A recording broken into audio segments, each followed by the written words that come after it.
So do you remember back in late 2023 when Apple had to remove Apple Watches off of their shelves in store and they were not allowed to sell them for a few days?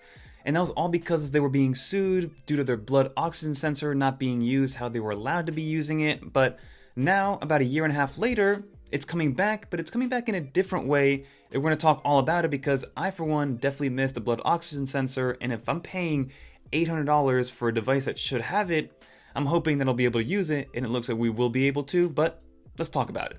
So to quickly recap how this all happened, this was all due to a patent dispute back in 2023 between Apple and Massimo over the blood oxygen sensor and the technology that came behind it. Prior to this, most modern Apple Watches, I think all the modern Apple Watches, had a blood oxygen sensor built into it and the corresponding software to, of course, be able to read that software, analyze that data, and be able to use that data however you want to. But in December of 2023, the US import ban struck, meaning that Apple couldn't sell any Series 9 or Apple Watch Ultra 2s in stores or online in the United States. So like I said, they took down Apple Watches from their stores, and I remember this walking through the World Trade Center Apple store because there was a few days there where they couldn't buy any Apple Watches, and it was during the holiday season, which I'm sure hit Apple's pockets pretty hard in that moment. But then they relaunched the Apple Watch Series 9 and the Apple Watch Ultra 2 in January of 2024, advertising that the blood oxygen sensor was no longer there, or the technology that came behind it wasn't there. And then Apple did release their Apple Watch Series 10 in September of 2024 with that blood oxygen feature not being available. And for the people, including myself, who bought an Ultra 2 in the black titanium that bought their Apple Watches during this time, the blood oxygen sensor application is still physically on the Apple Watch itself, but if you tap onto it, it'll then let you know like, hey, this isn't available. To learn more, go into your Apple Health app to understand what's going on, and it'll kind of explain exactly why it's not there. But again, at the end of the day, you were not able to use that feature. But one interesting thing about this is that if you had an older Apple Watch, so like the older Apple Watch Ultra 1, was still able to use the blood oxygen sensor because it wasn't actively being sold by Apple.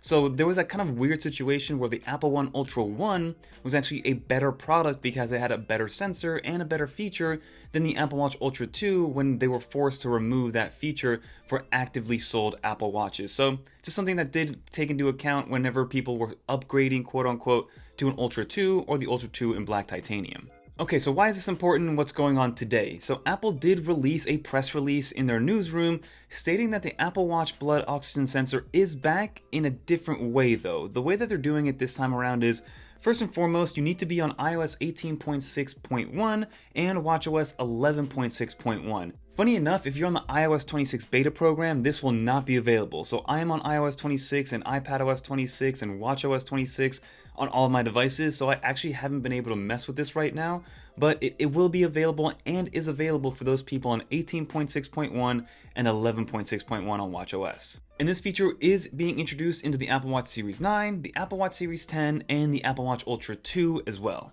And this only applies to the US models that do not have the original feature. That means, as I stated earlier, if you have the Apple Watch Ultra 1, or maybe if you purchase your Apple Watch in a different country, you'll still have that same feature that you had before, and you don't get this quote-unquote redesigned Apple Watch blood oxygen feature. So how does this work now? As I mentioned earlier, the blood oxygen app never actually left the Apple Watch. It was just the actual data ingestion and then being able to show off the data that was under the patent. So it was the technology and the software behind it and how the data is being read, not the actual sensor itself. So that's why the blood oxygen sensor was always physically still on the Apple Watch, and the application was also on the Apple Watch. So Apple's workaround this time is going to be that you start the session in the blood oxygen app in the Apple Watch itself, but then the actual calculation happens on the iPhone and not the watch. So via Bluetooth and via the connectivity, the calculation of your blood oxygen sensor is being done on the iPhone. And then the results themselves only happen and show up in the health data application on the iPhone. You cannot view your blood oxygen health data on your Apple Watch. And again, this is how Apple's gotten finding a clever way to bypass these patent suing rulings that have been happening over the last year and a half for them. So now, how do you check if your Apple Watch is being affected by this? It's very easy. It's all about the part numbers when it comes to your Apple Watch. So if you have an Apple Watch in the US with the model part number ending in LW or A, then it applies to your Apple Watch. And to find this, just go to your Apple Watch, go to your settings, go to your general, go to your about, and then you'll see if you have that ending moniker. And if you do, your Apple Watch is now eligible to have that new software update and the redesigned blood oxygen sensor kind of experience. Again, 18.6.1 on the iOS side, and 11.6.1 on the watchOS side. If you're on the iOS 26 beta, you will not be getting this feature. I'm sure when the public release does come out, this will come out as well, but for right now, only the public version of iOS and watchOS will be able to have this feature. So I just wanted to make this quick PSA video to let everybody know that this is happening, and let me know in the comment down below if you're already seeing this feature. It is live right now if you are on those versions of iOS and watchOS that I've been mentioning throughout the video, so let me know in the comment if it works for you, if you like the new redesign, if you think it's a good workaround, and if you even missed the blood oxygen sensor.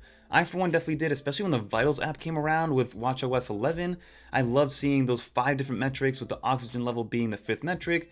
That was removed on my Apple Watch Ultra 2, so I only have 4 metrics to look at in my Vitals app, which is kind of sad, and then my VO2 levels are a little bit mismatched because they can be kind of tracked with my Ultra Human Ring, but it's not being tracked on my Apple Watch. So it's just kind of a break, which is kind of annoying, but hopefully it does come back sooner rather than later, especially to iOS 26. But that'll do it, everybody. If you made it to the end, leave a little dolphin in the comments down below.